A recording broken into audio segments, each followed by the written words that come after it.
Welcome back to Dark Void. You know, I just Spare realized parts. something. That looks like a Sky Gina. Anyway, guys, we're about to get It a does, reveal, actually. as told as at the end of the previous part. So, since the game has decided to go full sci-fi, who will we bring here? Hold on, Dweebs, don't. Ladies and gentlemen, and Dweebs, I give you the one and only Nikola Tesla. Okay, Nikola Tesla, Thomas Edison's Here's the biggest rival problem. in the electricity business. By this time, Nikola Tesla should have been dead, or at least way older than he looks here. Like, and it's not even like you could have at least been bothered to say, "Oh, it's Einstein instead," or a fictional scientist. But Or no, Tesla was thrown into cryogenic sleep. Okay, no, the game never explains how Tesla managed to came here. And unfortunately, he's not played by David Bowie. okay, allow me to use the helpful studies. Let me check actually your voices in the meantime. Go ahead, Anyway, Jova. Nikola Tesla died on January 7th, 1943. What? Oh, so technically it's after the events of this game. However, The problem is that he was still old by then, not much older than this. yeah. Is Edison in this game? No. I'll tell more later, but in the meantime, basically Tesla is saying, find me some spare parts for the thing that I need, and in exchange I'll give you spare parts for your plane so you can get the fuck right off here. One hand washes the other. Come. Okay. I'm not big of that style of mustache, if I'm honest. It looks like his top lip was. Oh, really goody. big. Nikola Tesla is voiced by Paul Ading. I think I heard that name before, but I dread. Anyway, he's giving us a smaller prototype of the jetpack. For now, since it's more of a reconnaissance mission that works on verticality and not in space, this model is You can discover for yourself. riveting. Oh god, Pedro is voiced by Colin Campbell. I forgot. Oh, great. From MGS News. I think it's amazing, Dwebs, when the When the famous purple stuff worm with a flap job tuning fork does a flip flop, ID Caesar 61. I think. But hey, on the plus side, that also means that story in MGS2 about the colonel being abducted by aliens was true, I guess. And the GE Corporation is apparently canon within this game as well. You know, okay, I mean, it's weird. Like, Nikola Tesla doesn't even look that old. Again, what year did this take place? Oh, I think it's 1938 or 39. Anyway, like I said, the jetpack will function on a vertical level on those ledges that you can grab. Again, giving you a different perspective. I like this idea and actually like this mechanic, revolutionizing the cover shooter a bit. The problem is that it's not used that much and it's still a bit bare bone. It should have been developed a bit more instead of, just being a generic TPS clone. Let's see, for starters, it has that ever so wonderful thing, having to limit how much fuel you have for your... Actually, no. We have when it comes to the jumping from ledges to ledges, we have unlimited fuel. The fuel comes only with how we need to glide. However, it refills instantly the moment you touch land. So it's more of similar to more like spiral gliding.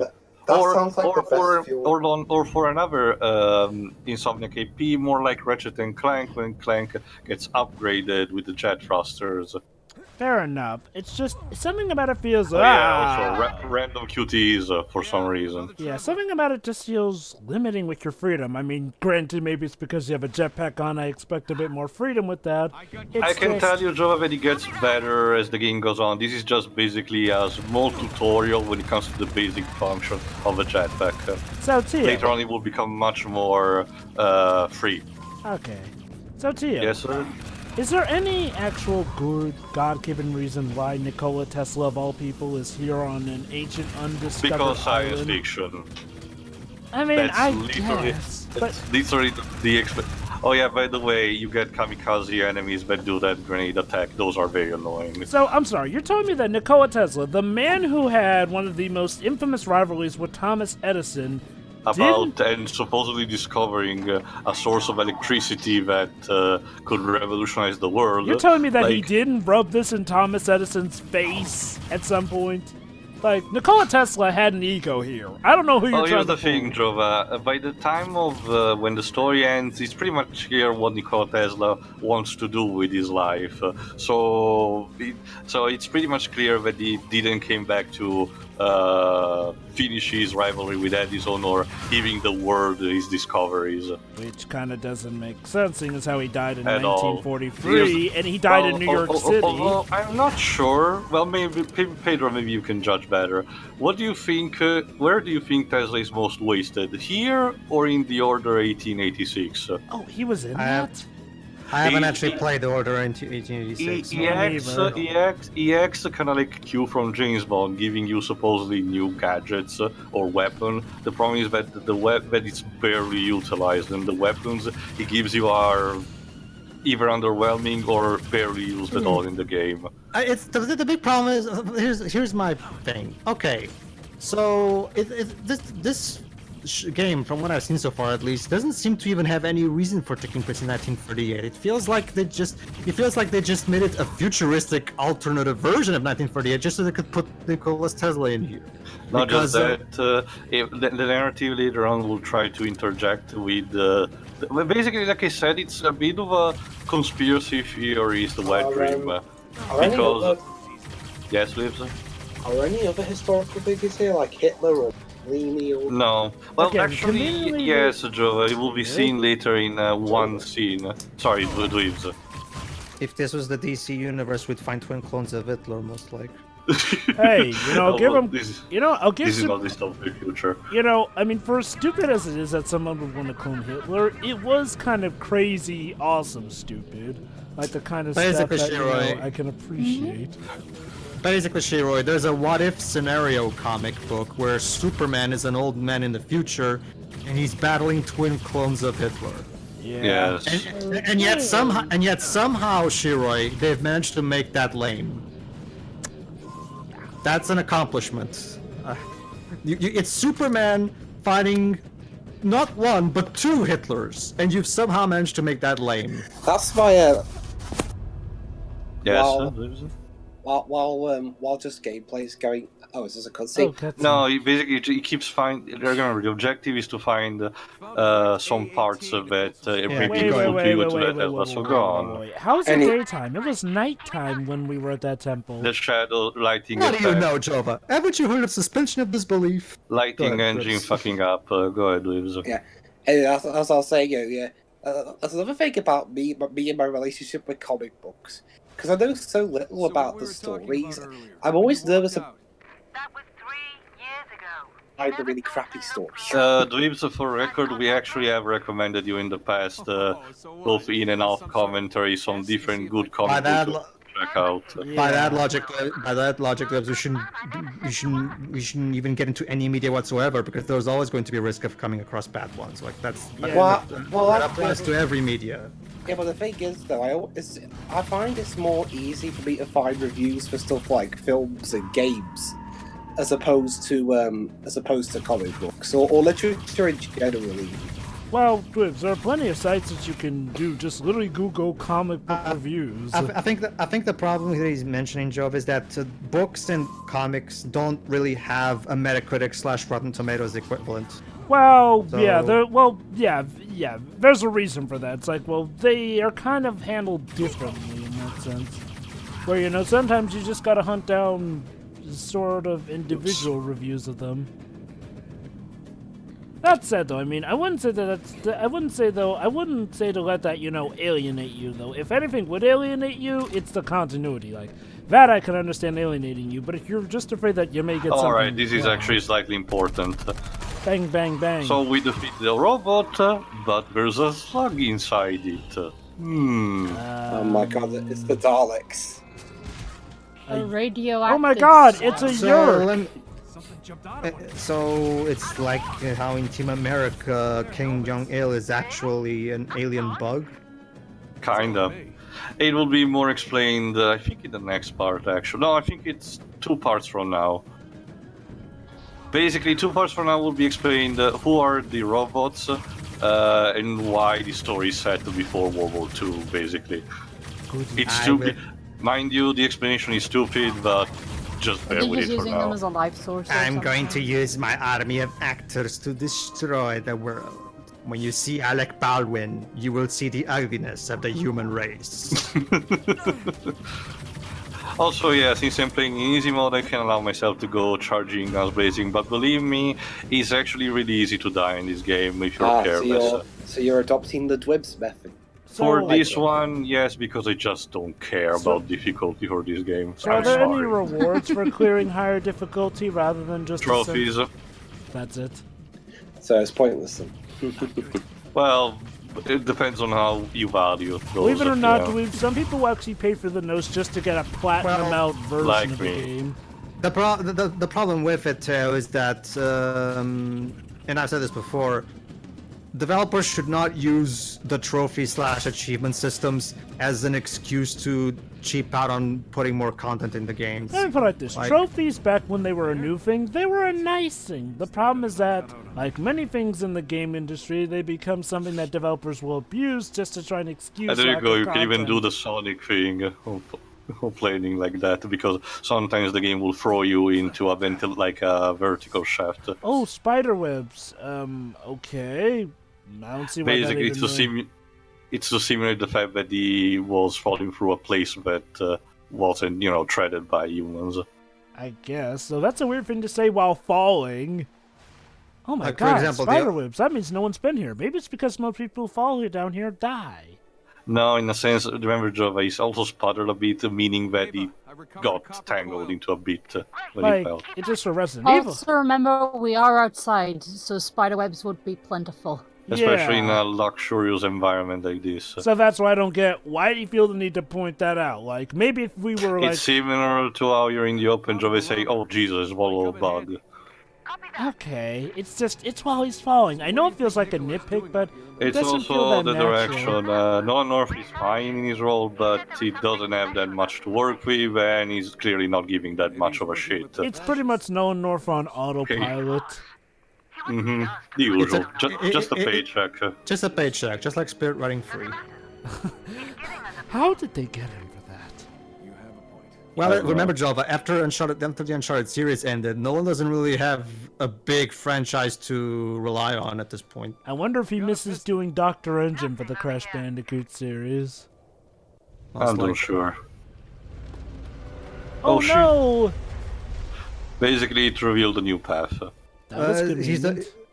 Remember, Jova, because David died in the first part of The Last of Us, he doesn't get to be in Last of Us Part 2. Unless, of course, maybe they pulled the Ralph Brooks the internet and made a new character for him. I don't know. Yeah, it's Nolan North. He can pull out plenty of voices. Let's not forget, he plays Brawl in... No, that's not what's in question, Jova. It's time to have another, not twist, but more like a reveal. If you don't remember, this is kind of more like an historical joke, sort of a joke. Okay. The Queen Zenobia was a ship that supposedly sunk in the Bermuda Triangle a long time ago, and there it is. Tio, Queen Zenobia, that's Resident Evil. This is the USS Cyclops we're on. Sorry, my bad. I got confused with the Capcom game. Don't get me wrong. I love Resident Evil Revelations. It was a nice return to form, which we needed considering it came out the same year as Resident Evil 6. And there you go. Yeah, that's clearly Nolan North. But why Nolan North has to scream so much in the game's voices? Poor guy. Well, he's a good screamer, too. That's a problem. He barely can. When he tries to do a different kind of voice, inflation, the moment where he screams is instantly recognizable. Like there's like one type of scream. I would argue his David voice in Last of Us didn't have that problem. But anyway, So why can't he It's just kinda- fly up with think a of it, jetpack? think of him like the Red Brown of games too. Like I that's why you hire him for. Yes, Joe? Okay, okay, I get that jetpack has limited fuel, but shouldn't this be one of those cases where he considers it, willing enough to use it properly? Remember, Jova, for this one in particular, you only have enough to, glide and jump from cover to cover. Don't worry, we will get the good stuff in the next, right at the beginning of the next part. I guess, and don't get me wrong, I get it, it's just, it feels a bit like they, okay. This is like I said, this is a gigantic level tutorial for the minor functions of a jetpack and a sort of transition between the TPS and the proper jetpack levels. I would argue that it goes on for a bit too much, but that's just me. The fact that we're on the USS Cyclops does kind of raise to a bout of a missed opportunity, but I'll let Pedro say what he wanted to say first. If I remember correctly, this was in the period where Capcom was trying out that whole, let's see if we can publish some good Western-made AAA games so we can specifically made for the Western market. Yes and no. This was like a bit before that because they started mostly in 2013, for example. I think 2013 with Lost Planet 3, for example. There was also, of course, Remember Me, made by Dontnod, the French studio. Although in this case, Capcom picked up the IP license because Dontnod was in desperate search for a publisher, and they had been negated because supposedly publishers like Activision could not stand a female protagonist. Figures. Then there was something else actually. It's interesting because nowadays they wouldn't have trouble in selling that. There was also, of course, Strider 2014, which was done by Double Helix. What I would argue is actually a great game. Yeah. Perfectly capturing both the spirit of the original games and adding a new twist by acting as a Metroidvania-like game. The whole Western thing, it worked out in some cases. The problem is that when it didn't work, oh boy, was it felt It was harshly. experimental through and through, and it shows for cases like this. Now, anyway, I want to talk about that missed opportunity. It's like, it's funny, you brought up the Queen Zenobia from Resident Evil Revelations. The Queen Zenobia was a nice experience with the atmosphere and the fear it built up. This is the USS Cyclops. Wouldn't an interesting thing be to, get to explore a ship that's been missing instead of just, breaking it up immediately as soon as we find it? Because, imagine this were Uncharted, Even in Uncharted, we got to explore a lost sub. Thank God you showed up there. Yeah. Oh, and she's got her own jetpack. Yeah, remember, Tesla gave it also to her. It kind of makes you wonder why she didn't come with us in the first place. Yeah, He this scene is. suddenly weighed nothing. Yeah, this scene is terribly mocap. This scene is terribly mocap. Like. And there goes the USS Cyclops. It's like, okay, usually when you bring in something like that, an interesting thing we get to explore for a sense of a creepy atmosphere. Anyway, Village Attack, Chapter 7. I feel like a part of a missed opportunity is like, well, you're historical, so do stuff with your historical set pieces as opposed to... Believe me, Jova, starting the next chapter, most of the historical things will just be dropped completely. So let me get this straight. We're in episode 1, chapter 7. Yeah, I don't get the division. Well, I can get some of the divisions, but it's a bit weird. Oh, well, no, I think it was chapter 2, actually. My bad. Let me guess, the natives are oppressed by the robots. The problem was obviously the font size. Okay, then. I don't remember. It's been a while since I recorded this, too. Let me guess, they He take... was the child. You have episodes, and episodes are divided into chapters. So, are we gonna get any context as to why the robot was here? Look at how badass she is. I guess it makes up for the fact that she doesn't have a character. Problem, they had a bigger model. So, what was the point of any... Then we'll get a bigger gun. Again, will we... Be frightened. Oh. Our gods have come Do not be frightened, it's actually a good rope. to show us the way. Yeah, no. Yeah. So... No, the gods are pissed. Am I gonna get any context whatsoever as to why these robots terrorize these people, or what relationship they have? Jova, like I said, you're probably not gonna like it anyway, but there is some. Let me guess. They offer up some of their newborns or whatnot to be raised to help build the machines. No, as you can see, Joe, if you don't remember, the robots are powered up by slugs, so... Well, Yes, I don't They know, to turned the build children them. into weird slug creatures. Our cannot leader has continue. become a god. This cannot continue. This cannot continue. Wow. Anyway, time to rescue Ava. Well, that's unfortunate. They're gonna break the bridge, aren't they? Yep. There we go. Which means more verticality. Oh!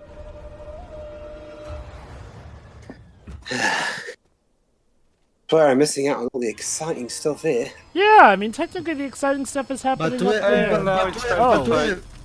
But Alright, look, there's guns, robots, explosions, excitement. for reference, the weak point of the knight, yes, the robots are named after chess chess motifs, are the torso and the eye. What did I have on the face? The problem is it alternates between missile attacks and the chain guns, so you need to cover your ass most of the time. Pedro, if I wanted that, I'd watch the Clover show.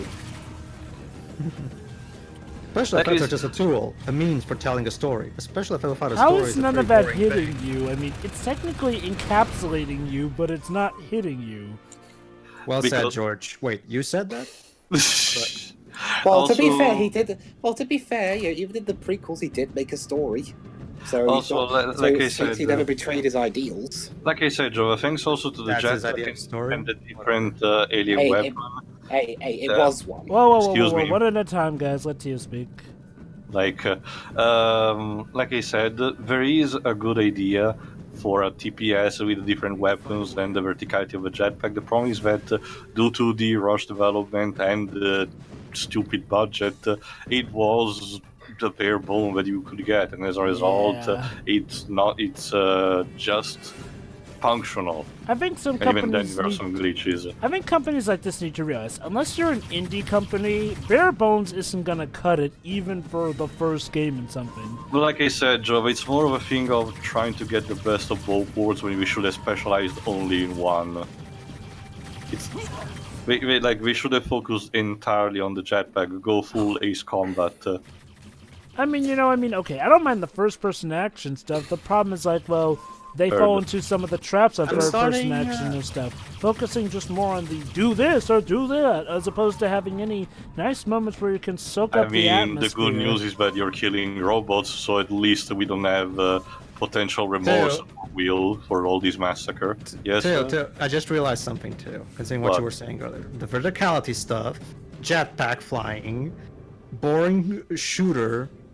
This Anthem took a lot of inspiration from this game. And like I mentioned at the beginning of the first part, I much prefer the jetpack actually in this game rather than Anthem.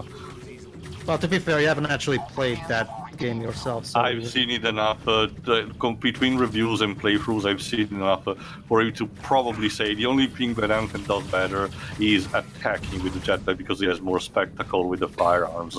I'm assuming that's that when you literally say it, that the jetpack is better, it's when we get the fully upgraded jetpack. the jetpack, as someone who has actually played it, the jetpack is fine, but it doesn't. It's not fun enough to carry a whole game. It's I'm the like- one saving grace upon a mountain of crap. And even then, like I just said, it's not that great. It's fine, but I don't see it as like a big thing that needs to be. Also, this game doesn't roadblock you into completing pointless side missions before proceeding with Oh, the main I plot. hate the gates in Anthem. It's good you brought that up. Well, Well, although to be fair, Teo, doesn't yeah, Utrecht this do that as well? Have you played Anthem, Jova? Yes. that's a complete different genre altogether, though. Yeah, true. Utrecht's a different genre, so we were comparing this game to Anthem. Well, Because- sure, Yeah, but they're both. I'm just talking about the principle itself, but sure. I actually kind of like it sometimes when I get to do a lot of different side stuff before proceeding. It's just that the way Anthem paces them, it's just, Anthem does it strictly because it needs to pad for time. Not that it's giving you a chance to do all these other fun things. And it's so it blatantly also takes clear. advantage of its MMO similar capabilities. I mean, if they were making an MMO, I guess I don't think. Well, I wouldn't say that would have completely mitigated the game of anything, but it would have helped. Oh, good. We're going for Monolith. Maybe Monolith Soft can save this game to you. So what you're saying? I doubt that. So what you're saying to no fleshed out side stories in Nino Kuni 2 style in that. What? What do you mean? Well, okay, whatever. But it's not that important. No, point go anyway. ahead, Move because on. I'm actually stuck in this, because I supposedly need to move forward, but the radar is tricking me, so go on. Oh no, I was just saying like so they didn't bother to flesh out the side quests. I'm guessing that's what you were saying about Anthem. Well, not only that, some of the requirements that you're supposed to have are very counterintuitive stuff, like say revive X number of allies when the combat is specifically designed to someone else take advantage of that and not allowing you to progress. You know. Oh look, more robots. Nothing we haven't seen already. Like, it's only part 2 and already I'm getting tired of this. Tio, why am I getting tired of this already? I should be excited. Like I said, Joe, starting from the third part, you get the better jetpack, so thankfully it deviates. But in terms of enemy variety, we're pretty much covered almost all. Whoa, hello. The heck was that? I love ragdoll physics. It's just like in Dark Souls. So it moves, but then doesn't do anything. Like, what? Twitching. It's how it's basic programming, Joe. It's how the body relates to the texture of the floor. There's an analogy for Joe just said about stuff I'm only moving, but using- not for stuff moving, but not moving. But I can't think of one. I'm only bringing that up because together with the Tales of PS3 games, Nino Kuni 2, those 4 games, the Tales of PS3 trilogy and Nino Kuni 2 are the games that I've played that best use the concept of side quests in general.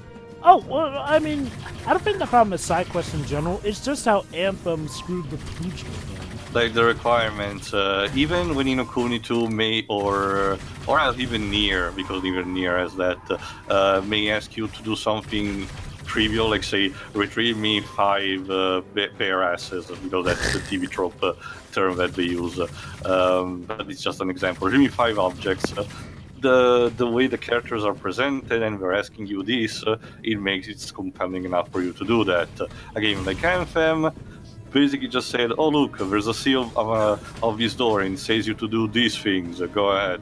And those aren't even side quests. Those are literally, well, in some cases, those are literally what you have to do to open the And gate. keep in mind, I'm a psychopathic person that doesn't mind grinding in RPGs, but sometimes I need the motivation. Yeah. So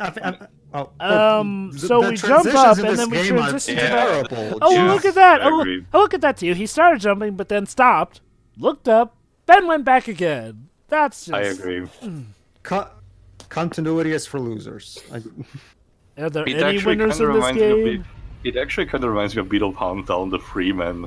Oh, yeah. Which I guess is technically an official one, since people had to pay money to get it.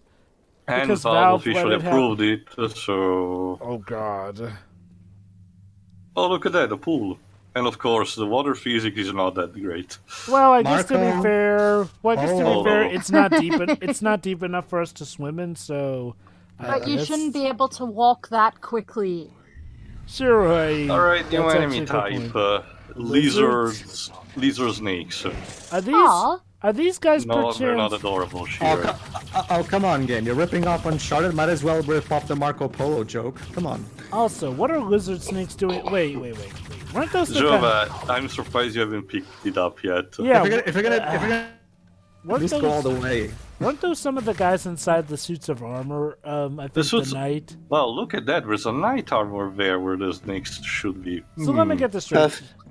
But Pedro, what are you talking about? A game where the character voiced by Nolan North in a third-person shooter of a composer, of a famous TV composer? Surely this isn't a rip-off. So let me get this. Well, actually, hold on. Who composed for this game? Remember, David Pedro, Crowley. the God of War PS4 composer. Oh God, that's right. You already forgot. I like to block that kind of stuff out of my memory. But like I said, keep in mind, I honestly don't think the score in this game is that bad. At worst, is cookie cutted. Well, it's not like Bear has much to work with. I mean, look at this. Some of the things I actually like them, but like I said, it's not like something that I would listen in my MP3 list all the day. Those things look ugly, and not like in the good They're kind of too ugly. lucid. Then again, They also Lightning seem to glitch into existence. Then again, Lightning Returns still managed to pull off a great soundtrack. So maybe it's just if there's on the circumstances. I So guess. here's my thing. So do those lizards? So let me guess. Those lizard snakes start off as those slugs that got out of the small ones, or are those of a different species? Oh, okay. So No. They're basically Java. They inhabit the robots as bodies, but who are they and for what reason? You'll see. Anyway, time to fight more enemies and another night. This is one of your first major areas that are kind of your reality checks, because especially in harder difficulties, this is the point where the game kicks your ass, because you're completely alone against a swarm of enemies and a boss type enemy that has the missiles and the chain gun. How many of these action sequences are there where you have to fight at night and you can barely see anything? Only majorly this one. After this, it will mostly be sunlight or indoors. Okay, the first Uncharted also had a kind of a problem of the ratio between enemy encounters and other gameplay tasks like puzzles and stuff like that. But that game had the excuse it was back in 2007. It was Naughty Dog's first game of that type, and it still had good writing to God, the camera. motivate people to continue. And at the same time, it wasn't nearly as badly paced as this game is being, from what I'm seeing. This game, on the other hand, came out in 2010. Granted, it was only a year after Uncharted 2, but by this point they should have figured something better than this. Plus, I think the first Uncharted had another hurdle of it being a. And I'm died. Uncharted 1 was a bit of a. Yeah, it also had a trouble development. Yeah. Well, I was gonna say, it was also a bit of a transitionary game. The last remnant, the Crash Bandicoot team worked on the first game, and then they left. And Well, remember, Dwebs, at the same time. Well, remember, Dwebs, right after Uncharted 2, Neil Druckmann's team was actually working on Jak 4 before realizing that the game wasn't really turning up to par. So technically, it was still not done internally, at least. what's that Crash Bandicoot? Yes, Shiro. Oh, Crash Bandicoot. Yeah. Well, they lost the IP by that point, so it wouldn't. Hold on, yes, Shiro. How does all this, like, the harder difficulties fare with the lag? Because this game can't seem to handle too much of something on screen at any given time. Not good, but the good news is that you can grab the minigun or rocket launcher from the night when it falls, so you can use that to your advantage. Still, Heavy machine gun. I thought you were gonna say the good news is you could press the power. but yeah, Shiro, sometimes the game lags, and it's not in a good way. So, Tio. So when is lag good? Is the 360? Do you think the 360 version is better? Because I remember, haven't seen it. games made it during this time were usually made for the 360 and then ported to the PS3. I so think so. I don't know how the PC version is. So, Tio. Is it ever explained how these lizards and slugs that act all bestial when they're not in the armor all of a sudden act incredibly intelligent Yes. when they are in the armor? Oh, so it actually... Well, Jova, you've seen Doctor Who. Do you know the Daleks behave inside the armor? Okay, then. Reeves mentioned it before. Alright, then. Okay, so they're doing that. Fair enough. Although like it's some discard. The round is almost over, and beware because you're about to witness one of the few moments of when the game really tries comedy. So I guess enjoy. It's an interesting bit that... Oh, here we go. that Just listen. Damn watcher shapeshifter sons of bitches. Look, I'm all Watch dirty. You don't look that dirty. Aren't you laughing, guys? He doesn't even look dirty. Where is he supposedly dirty? Animation team. Dark Void is told a bit of a lie, stupid. seriously. Okay. You know another thing, since we were talking about it. And Eva decides to ditch us in order to go after the prisoners. Sure. Why the fuck not? It's funny. It's that gag is interesting to you because other than Red Dwarf, our comedies recently have been skewing more towards not being put in front of an audience. Is there any reason why? Does she know something that we don't know, or is she just doing this because bleeding You're heart on the right track, mentality? Jova. We will see in one of the later parts. See ya. See you for part 3. Yeah.